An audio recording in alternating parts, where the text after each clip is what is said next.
Bonjour à tous et à toutes. Nous revoilà pour une autre séance consacrée toujours à ce qu'on appelle les techniques d'expression écrite et orale. Nous sommes dans la deuxième partie, notamment l'expression orale. Et après la phonétique, je me propose de vous entretenir de ce qu'on appelle justement l'entretien de sélection. Alors l'entretien de sélection, comme son nom l'indique, c'est une évaluation orale, forcément, ce n'est pas de l'évaluation écrite, au cours de laquelle évaluation orale, le jury, qui peut être composé d'une seule personne ou bien de personnes élargies ou très peu élargies, cela dépend, il y a beaucoup de variantes, au cours donc de laquelle évaluation orale, le jury essaie de tester la personnalité, surtout de l'individu, du candidat.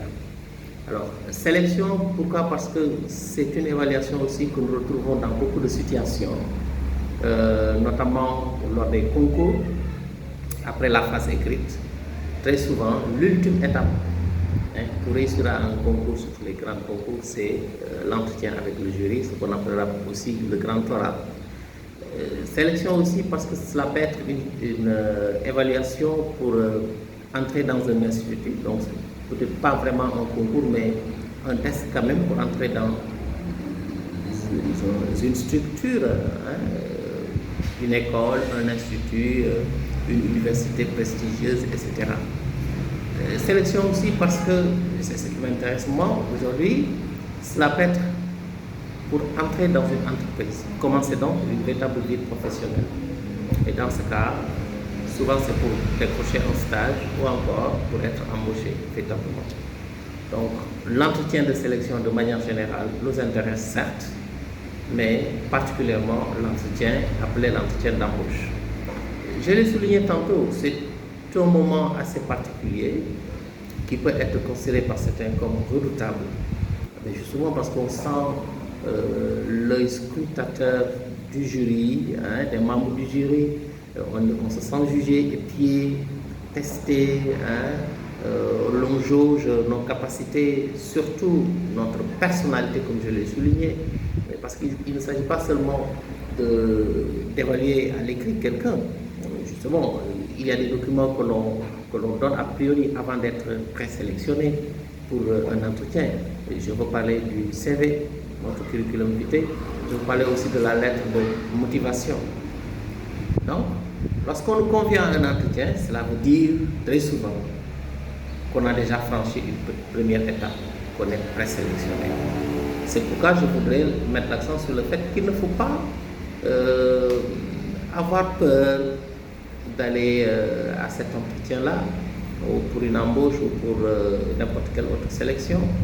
Il faut au contraire avoir le courage d'affronter ceux qui sont les membres du jury, de les affronter entre guillemets, c'est-à-dire de se dire tiens, j'ai déjà réussi une première étape, il y en a beaucoup qui ont été éliminés, donc il faut croire que j'ai des aptitudes comme tout le monde.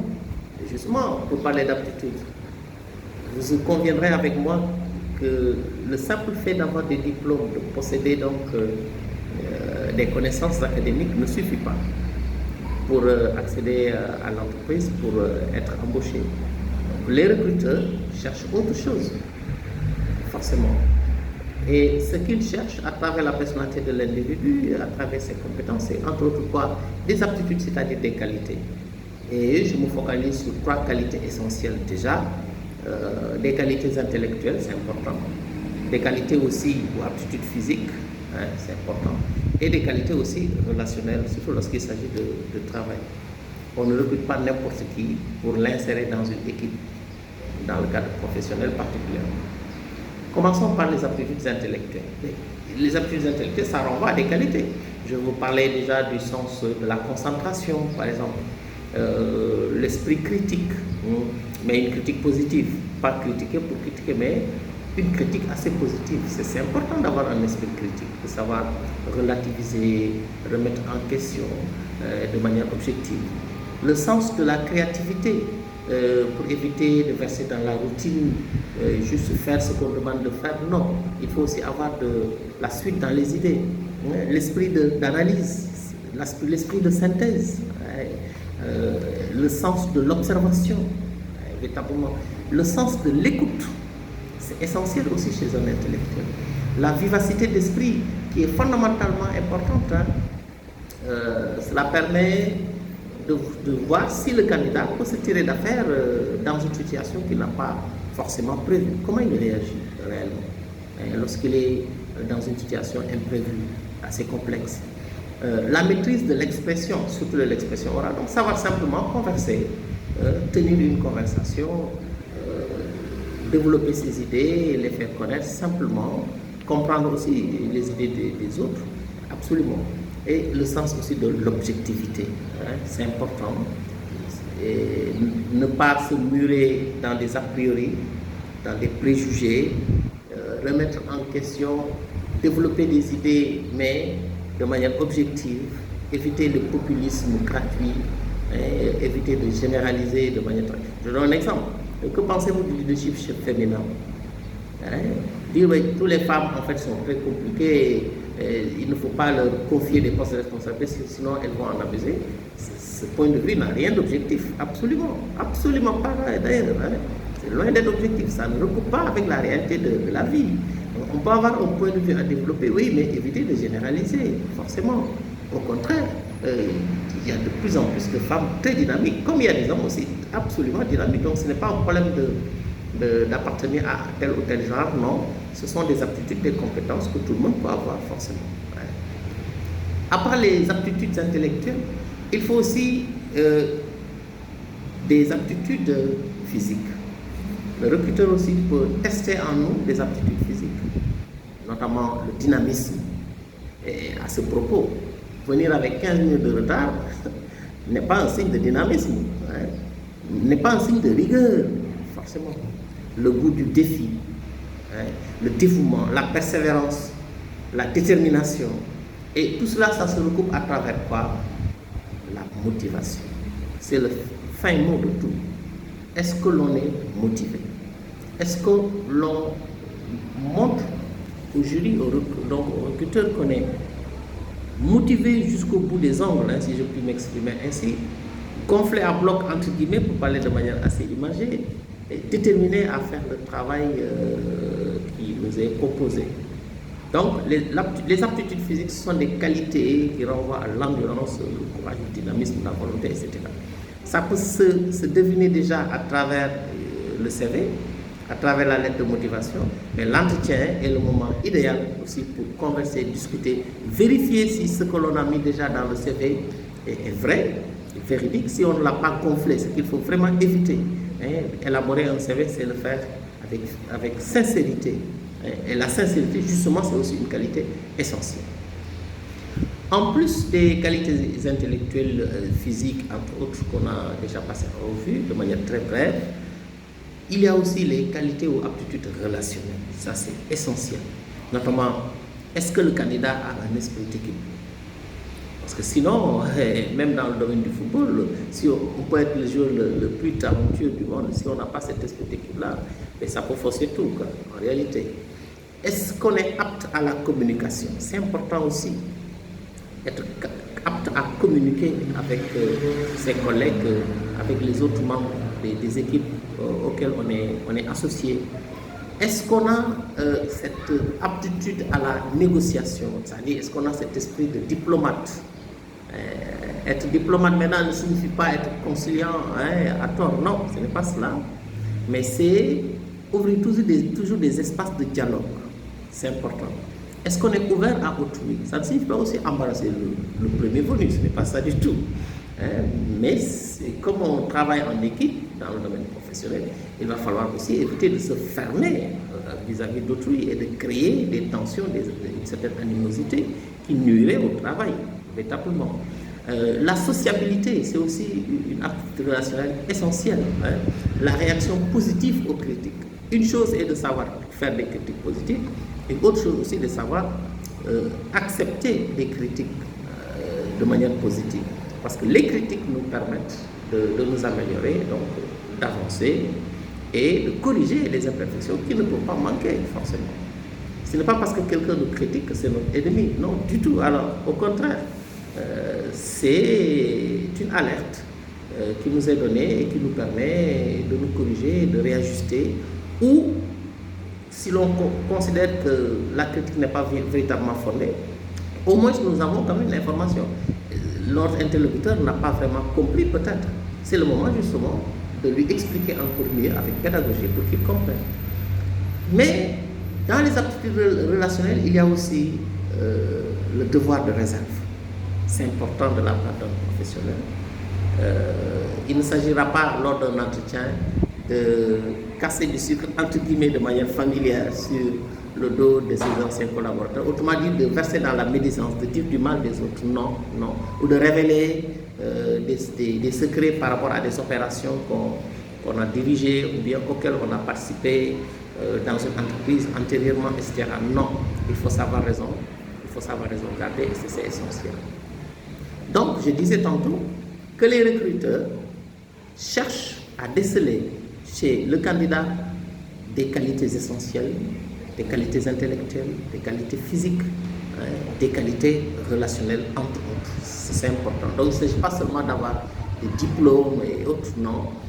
Il faut aussi montrer la preuve de certaines compétences et aussi montrer des caractères liés à sa personnalité qui puissent convaincre le recruteur de nous embaucher en tant que candidat au poste qui est mis en compétition. Alors, maintenant, quels sont les différents types d'entretiens auxquels on peut participer? On peut en relever déjà 3 essentiellement. L'entretien individuel, le principe c'est quoi? C'est un dialogue entre un candidat et un recruteur. Donc vous êtes là en face du recruteur, peut-être dans son bureau, un spécialiste en la matière, et vous discutez. Alors le conseil c'est quoi? Dans ce cas, essayez de s'adapter, de se synchroniser avec le jury qui est composé d'une seule personne dans ce cas. L'entretien peut aussi être collectif, c'est-à-dire on regroupe plusieurs candidats présélectionnés et ils sont confrontés les uns aux autres et c'est un moment important aussi pour pouvoir observer leur personnalité. Alors le conseil qu'on peut donner dans ce cas c'est quoi? Valoriser ses expériences et ses qualités, faire de sorte qu'on puisse sortir positivement du lot, faire apprécier ses capacités d'écoute, c'est important. Voilà, faire apprécier ses compétences, ses capacités d'écoute. Et enfin, le dernier type d'entretien, c'est l'entretien face à un groupe, qui est très récurrent d'ailleurs. Un candidat est confronté à plusieurs membres de l'entreprise, donc à un jury qui est composé de plusieurs personnes. Alors là, il faut essayer de capter dans son champ de vision l'ensemble de ses interlocuteurs, donc des membres du jury, et c'est aussi donner de l'importance à chacun des membres du groupe. Et là, le regard, il est important. Ce n'est pas un regard fuyant, véritablement. C'est un regard qui permet aussi de faire sentir votre présence. La voix aussi, elle est importante. Il faut que cela porte sans crier pour autant, avec un débit correct. Ne pas parler trop rapidement ni trop lentement. Donc, et ne pas crier aussi, adapter le volume par rapport donc, à l'espace de prise de parole, etc., etc. Il faut quand même remarquer qu'un candidat à l'embauche peut être amené à passer un ou plusieurs entretiens de même type ou de type différent. Donc cela dépend. Et ça ne fait qu'augmenter déjà son expérience par rapport à ce type d'évaluation orale. Maintenant, ce qu'il faut aussi souligner, c'est quoi en troisième lieu? C'est qu'on ne peut pas se présenter a priori à un entretien d'embauche sans pour autant faire le travail préliminaire, au moins qui consiste à glaner des informations sur l'entreprise. C'est-à-dire sur le secteur professionnel dont relève l'entreprise, au moins sur l'entreprise elle-même, son historique, sa taille, si c'est possible, son chiffre d'affaires, ses principales activités, etc., si c'est possible. Le poste à pourvoir aussi. Donc, le poste à pourvoir, quelles sont ses caractéristiques exactes? C'est-à-dire, qu'est-ce qu'on attend de celui qui occupera ce poste-là? Quelles sont les possibilités d'évolution professionnelle qui sont liées à ce poste, etc., etc. Donc, ces renseignements ont un double objectif. Cela permet aux candidats déjà de dialoguer avec le jury en toute connaissance de cause, avec le recruteur ou les recruteurs, et aussi de savoir si l'occasion se présente, poser des questions idoines, optimales par rapport à cette entreprise-là et d'être à l'aise hein, mais se présenter sans absolument aucune information sur l'entreprise et aussi sur le poste qui est convoité, cela peut déjà un lourd handicap a priori, hein, qui peut être source de peur, hein, véritablement, et qui peut nous inhiber lors de l'entretien, donc lors de la prise de parole. Non, comment réussir l'entretien d'embauche de manière globale? Déjà, il y a un avant-entretien, il y a l'entretien en tant que tel et il y a un après-entretien. Commençons par l'entretien, justement avant. Bon, que faut-il faire avant l'entretien? Évacuer le stress négatif. Et comment? Je me dis, déjà, considérer que l'entretien est une chance. C'est déjà une occasion qui nous est offerte après avoir réussi à dépasser une première étape, notamment le dépôt du CV, le dépôt de la lettre de motivation. Donc on est présélectionné. On a de véritables raisons d'être confiant. Donc c'est une source de joie a priori, sans pourtant que ça soit quand même une euphorie béate, hein, c'est-à-dire exagérée et inconsidérée. Ensuite, comment évacuer le stress? En s'informant sur l'entreprise et le poste aussi. Cela nous permet de dominer, entre guillemets, notre sujet. Dans le cas de l'entretien d'embauche, bien évidemment, je ne parle pas de concours ou autre chose. Alors, déterminer son positionnement par rapport au poste et à l'entreprise, je l'ai surtout dit tantôt, et préparer aussi le matériel nécessaire. Bon, on ne vient pas les bras ballants, quoi, hein. Il faut au moins le petit matériel, un agenda, une sorte de bloc-notes, un stylo, voilà, de quoi pouvoir prendre note, hein. Ensuite, vérifier l'adresse et l'itinéraire. Ne surtout pas se tromper de lieu, hein, le faire bien avant le jour J. Hein, savoir aussi quel est l'itinéraire le plus court. Hein, qu'est-ce qu'il faudra faire pour éviter les tracasseries dans le domaine du transport urbain. Parce qu'il n'y aura pas de prétexte, hein, voilà. Je suis venu en retard parce que le car de transport en commun est tombé en panne, etc. Non, ça ne tient pas trop. Vous vous débrouillez, hein, vous prenez toutes les dispositions nécessaires pour arriver à l'heure et même avant l'heure. Le jour maintenant de l'entretien, le jour J. Alors, arriver quelques minutes avant l'heure, ça vous donne le temps de vous préparer un peu, de vous y faire, quoi. D'entrer dans la peau du candidat, entre guillemets. Éviter de venir en nage parce qu'on est juste venu à l'heure pile, véritablement, etc. Et pendant l'entretien maintenant, qu'est-ce qu'il faudra faire? L'entretien commence dès qu'on franchit la porte de l'entreprise. Donc il faudra soigner le contact, la prise de contact. Et ça passe par le protocole oratoire, les salutations. Ne s'asseoir que quand on y est invité. Sinon, demander poliment l'autorisation de le faire. Instaurer un climat de confiance, donc être très relax, mais pas à l'excès quand même. Remercier de l'accueil donc les membres du jury. Se présenter de manière succincte, ça c'est déjà quelques conseils qu'on peut donner. Alors, il faut aussi savoir écouter, observer. Donc, nous avions mentionné ces aptitudes-là. Rester calme, ouvert, souriant. Faire preuve de conviction, hein, pour pouvoir convaincre votre interlocuteur. S'adapter à la situation de communication. Penser à la communication verbale et non verbale, parce qu'il n'y a pas seulement que la communication verbale. Il n'y a pas seulement que les phrases que nous construisons et autres. À l'oral, le corps est un véritable instrument de communication. Les gestes, les mimiques, éviter justement des gestes qui peuvent être mal interprétés, notamment entrelacer ses jambes sous la table, croiser les bras, hein, ça peut être interprété comme des gestes barrières, hein, des gestes de rejet, voilà, et autres. Ne pas fuir du regard aussi, hein, son interlocuteur, ça c'est aussi mal interprété. Répondre concrètement aux questions de manière très claire, de manière très simple.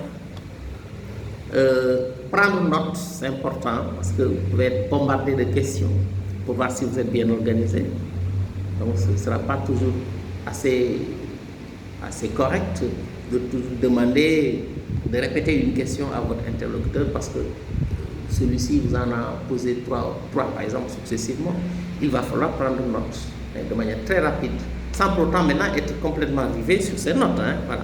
Montrer que l'on est le candidat correspondant le mieux au poste, et ça se démontre aussi. C'est le moment de faire la corrélation entre le CV que vous aviez proposé et justement ce que vous devriez dire par rapport à ce CV. Le CV, il est très court, c'est concis. D'ailleurs, dans la lettre de motivation, avant de saluer, vous aviez sollicité un entretien qui serait une occasion pour pouvoir développer beaucoup plus largement sur vos véritables motivations par rapport à ce poste qui est mis en compétition. Donc, ce moment est arrivé. Vous devriez donc saisir la balle au rebond et vous focaliser sur ce que vous avez d'intéressant à dire aux membres du jury. Vous dites, tiens, j'ai tellement de choses intéressantes à dire que je n'ai pas le temps de me stresser. Non, je ne me focalise pas sur comment je vais le dire, est-ce que je vais commettre des fautes, surtout par rapport à l'utilisation du français. Non, mais plutôt, j'ai l'occasion rêvée de devoir démontrer mes véritables motivations par rapport à ce poste, de dire tellement de choses intéressantes me concernant mes compétences, là où je suis passé, mes expériences professionnelles, si j'en ai, ou encore des expériences professionnelles par rapport à des stages, si je n'ai pas été embauché avant, parce que c'est le problème aussi pour les jeunes demandeurs d'emploi. Bref, je n'ai pas le temps de me stresser. Je saisis la balle au rebond. Je prends la chose entre guillemets du point de vue positif même de cette chose-là. C'est ça, je positive en réalité. Je positivise.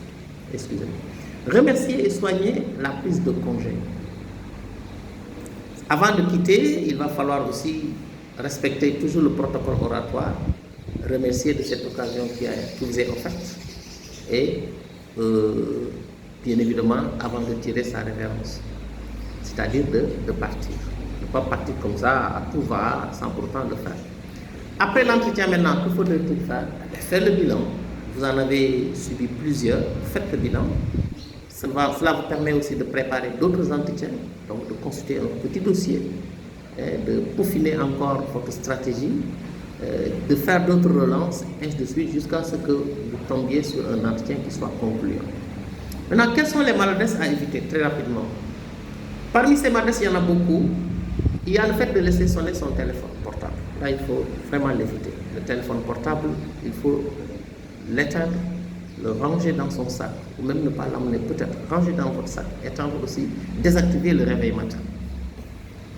Il faut aussi éviter de montrer ses appartenances ethniques, ses appartenances sociales ou ses appartenances religieuses. Non, a priori, on ne vous prendra pas, on ne devra pas vous prendre sur ces bases-là. Non, vous serez recruté sur la base de vos compétences, sur la base de votre personnalité, pas sur la base d'appartenance ethnique, sociale ou religieuse. Donc, il ne faudrait pas mettre en évidence ces éléments-là. Ne pas tomber aussi dans le piège de la taquinerie, parce qu'en fait, l'un des recruteurs peut vous amener dans ce piège. Ah, vous êtes de patronyme tel, c'est-à-dire votre nom de famille c'est tel, donc vous êtes certainement un parent. Ne versez pas dans ces facilités-là. Évitez aussi de faire trop de compliments. Quelquefois, ces paroles trop élogieuses ne sont pas sincères et ça ne recoupe pas avec la réalité. Par exemple, une petite entreprise, une petite multinationale, vous en parlez comme s'il s'agissait de la première entreprise de stature nationale ou internationale. Donc, déjà, eux, ils savent, les recruteurs, ils savent que ce n'est pas vraiment vrai. Soit c'est parce que vous ne connaissez pas la boîte, la structure, ou bien parce que tout simplement, vous croyez qu'en leur jetant des fleurs, vous serez recruté. Non, pas ça. Évitez de trop faire de compliments, restez dans l'objectivité. Si maintenant il s'agit d'une entreprise effectivement qui a cette carrière-là, là vous avez parfaitement raison de souligner ce statut et cette dimension. Cela montre que vous connaissez cette entreprise. Interrompre un interlocuteur ou le tutoyer, là aussi il faut l'éviter. Donc le sens de l'écoute, c'est savoir aussi laisser son interlocuteur finir. Cela nous permet d'ailleurs de pouvoir rebondir, pour pouvoir critiquer ou renforcer, donc apprécier, bref, pouvoir réagir de manière correcte et de manière pertinente par rapport à ce que notre interlocuteur dit. Évitez de le tutoyer aussi. Évitez de tenir des propos défavorables à l'endroit d'anciens collaborateurs. Je l'ai déjà dit, il faut savoir raison garder. Donc, le droit de réserve, la politesse, la moindre des politesses, veut que nous refusions, nous évitions, même dans la vie de tous les jours, de dire du mal de quelqu'un qui n'est pas là déjà. Non, il faut éviter ces médisances. Évitez aussi de trop rire, même si le climat est très décontracté, parce que c'est une stratégie. Le recruteur peut utiliser la stratégie de vous mettre à l'aise, raconter des anecdotes, même que c'est possible, etc., de manière très comique. Ce n'est pas une raison pour rire à gorge déployée, non. Plutôt rester dans le sourire, qui est beaucoup plus, disons, limité, qui est une certaine réserve, quoi, je veux dire. Certains recruteurs, eux, au contraire, ne vous mettent pas à l'aise, ils vous bousculent dès le début. Ils vous font sortir de vos gonds pour savoir maintenant comment vous allez réagir. Ou bien ils combinent les deux, ça dépend. Donc les stratégies varient d'un jury à une autre, situation à une autre. Évitez aussi de croiser les bras, je l'ai dit tantôt, ou d'entrelacer les jambes sur la table. Évitez de parler de prétention salariale dès le début de l'entretien et de prendre cette initiative-là, à moins que le jury ne le fasse. Si c'est le jury qui vous demande quelles sont vos prétentions salariales, là vous répondez. Pour l'entretien d'embauche, je veux dire, de manière très claire, vous répondez. Faudrait-il aussi que vous ayez une idée assez précise sur ce que vous pouvez prétendre par rapport à votre niveau, votre statut, votre situation et par rapport aussi au travail qui est demandé. Et proposer surtout des tranches, des intervalles, quoi, une certaine fourchette. Je serais intéressé par exemple, un salaire qui varie de telle somme à telle somme, pour ne pas les mettre au dos du mur, en réalité. Mais si le jury n'aborde pas la question du salaire, ne le faites pas au début de l'entretien. Attendez la fin. À la fin, il est parfaitement normal, logique et aussi conseillé. Lorsqu'on vous demande si vous avez des questions à poser, si vous avez quelque chose à ajouter, de demander quelle est la politique de rétribution de l'entreprise, absolument, pour avoir une petite idée sur les salaires. Voilà donc à peu près quelques maladresses, entre autres, qu'il faudrait véritablement éviter. Maintenant, quelles sont les questions qui sont souvent posées? Bon, il y en a beaucoup qui reviennent souvent sous des formes variées. Parlez-nous de vous. Là, parlez-nous de vous. Il ne s'agit pas de votre vie privée, bien évidemment. Quel est votre cursus, vos études, votre formation, les formations que vous avez suivies? Très rapidement, quelles sont les expériences professionnelles que vous avez sur le terrain, de manière très ramassée? Parlez-nous de votre expérience professionnelle. Bon, pour quelqu'un qui n'a jamais travaillé, bon, il va quand même s'appuyer sur ses stages. Alors, si vous n'avez fait ni de stage, vous n'avez ni de stage ni d'expérience professionnelle liée à la pratique dans le milieu professionnel, il va s'en dire que ce sera un peu compliqué. Pour l'entretien d'embauche, je veux dire, par rapport à l'entreprise. Quelles sont vos compétences en langue? C'est important, surtout par rapport aux langues étrangères. Là aussi, n'inventez rien dans le CV, sinon l'entretien sera un moment pour vous découvrir, et vous risquez d'avoir des surfroides. Mentionnez dans un CV que vous avez un excellent niveau en anglais à l'écrit et à l'oral, et ça signifie s'exposer aussi à des questions en anglais, réellement. Donc il faut être sincère. Quelles sont vos compétences en informatique? C'est important aussi, la même chose. L'outil informatique est devenu incontournable maintenant dans le milieu professionnel, mais ce n'est pas aussi une raison pour que vous inventiez, non. De manière très honnête, de manière très sincère, dites quels sont les niveaux de maîtrise que vous avez par rapport à l'outil informatique. Quels sont les niveaux de maîtrise que vous avez par rapport aux langues, surtout aux langues étrangères. Que pouvez-vous apporter à votre entreprise? Une question pertinente. Que savez-vous de notre entreprise? Si vous développez par rapport à ce que vous pouvez apporter à l'entreprise, alors que vous ne savez pas le minimum sur cette entreprise-là, ce n'est pas logique. Vous êtes en déphasage, en réalité, par rapport au bon sens. C'est pourquoi je dis, je le répète, il faudrait faire l'effort de s'informer par rapport à l'entreprise d'accueil et aussi par rapport au poste que vous convoitez. il va sans dire que ce que vous pouvez apporter à l'entreprise maintenant, ce sont des aptitudes, des qualités que vous avez, des qualités intellectuelles certes, mais des qualités aussi relationnelles, c'est important, mais ce sont aussi des qualités physiques que vous avez, en plus maintenant des compétences réelles que vous détenez par rapport à la pratique même du métier, à travers les stages, si vous en avez fait beaucoup, à travers aussi, bien évidemment, une embauche précédente, si vous avez travaillé quelque part avant. C'est important de mettre ça en corrélation avec le poste qui est convoité. Qu'est-ce qu'on attend de celui qui occupera ce poste? Et qu'est-ce que vous avez réellement qui est en phase avec ces exigences-là? Pourquoi pensez-vous être en mesure d'assumer ce poste? Ça recoupe un peu avec ce que je disais tantôt. C'est une question fondamentalement importante. Où avez-vous travaillé auparavant? Là, ça renvoie à l'expérience professionnelle. À défaut d'avoir travaillé quelque part, vous avez certainement fait des stages dans des structures données. Qu'est-ce que vous y avez effectué? Avec quelle durée? Excusez-moi. Et quelles sont les tâches spécifiques que vous y avez effectuées? Quelles sont les missions auxquelles vous avez été associé? D'ailleurs, c'est une question qui peut revenir. Quelles sont les missions que vous y avez effectuées? C'est le moment de souligner vos compétences sur le terrain. Quelles sont vos qualités? Ce sont des qualités qui sont aussi en phase avec le travail qui est demandé. Quels sont vos défauts? Alors là, n'allez quand même pas avouer un défaut extrêmement grave, du genre je ne viens jamais à l'heure et je m'absente très souvent parce que quelquefois je suis déprimé et je n'ai aucunement envie d'aller travailler. Vous voyez que cet aveu-là quand même sonne le glas, c'est-à-dire sonne la fin certainement de vos chances d'être recruté. Mais non, mais des défauts, nous en avons. Nous en avons.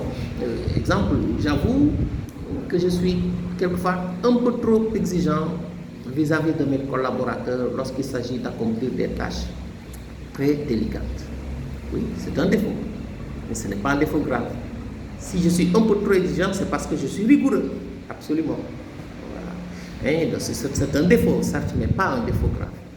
Avez-vous quelque chose à ajouter? Avez-vous quelque chose à nous demander? C'est le moment, à la fin de l'entretien, de s'enquérir de la situation, disons, du salarié par rapport au traitement salarial, je veux dire, au sein de l'entreprise. Quelle est la politique développée dans votre structure concernant les traitements salariaux, concernant le salaire? Autrement dit, qu'est-ce qu'on propose pour des candidats comme moi, que ce soit des débutants ou bien des professionnels rompus à la tâche, etc. C'est le moment aussi de poser des questions par rapport à des ambitions de l'entreprise, c'est-à-dire quelles sont les perspectives de l'entreprise. Est-ce qu'il y a des politiques d'expansion, par exemple, dans les autres pays frontaliers, etc. Cela montre qu'on se soucie de cette boîte, de cette structure, qu'on s'intéresse véritablement à l'activité qui se déroule dans cette entreprise-là. Voilà ce qu'il fallait noter de manière très avancée sur l'entretien de sélection et particulièrement l'entretien d'embauche. Ce n'est pas un moment de torture, loin s'en faut, non. Au contraire, je l'ai dit, ça doit être considéré comme une chance, une bénédiction, une occasion qui nous est offerte pour pouvoir montrer ce que nous valons, pour pouvoir montrer quelles sont nos véritables motivations par rapport à un poste que nous convoitons dans une structure donnée, dans une entreprise donnée. Et c'est une chance aussi que nous avons. Pourquoi? Parce que quand on accède à l'entretien, très souvent c'est parce qu'on a été présélectionné. Tout le monde n'y accède pas. C'est une invite que nous avions faite déjà aux recruteurs dans notre lettre de motivation. Et nous avons été exaucés. Donc ce n'est pas un moment de torture, mais c'est une évaluation qu'il faut bien préparer. Merci à tous et à toutes et je vous dis à la prochaine vidéo, Inch'Allah.